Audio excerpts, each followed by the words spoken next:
used to target faith communities. Chris Bob has the story.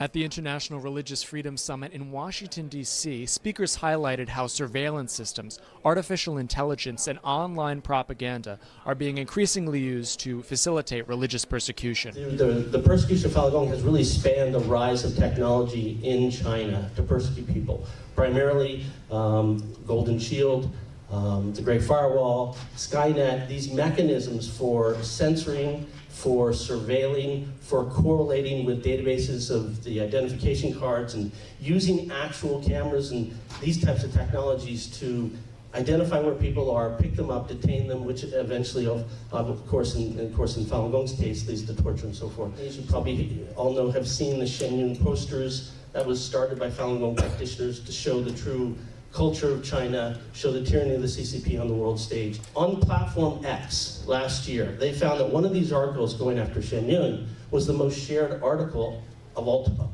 on the X platform. They found that strange.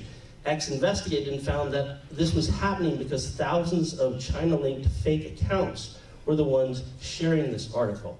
The role of social media in fueling religious persecution emerged as a prominent theme of the summit, prompting speakers to call for stronger regulation. What shapes public policy more than lobbyists? The media, including social media. And yet, these kind of transparency measures are not in place for media. We've got some of our main media companies have tens of millions of dollars of deals inside China. They have personal staff with personal business and other ties to communist China. They need far-alike regulations. Have to find the answer for how we handle social media, the importance of having free discussion and free discourse on social media, but don't allow it to continue to be a vector for hatred, and often that hatred gets weaponized. Summit co-chair Sam Brownback is scheduled to testify before the House Foreign Affairs Committee on Wednesday.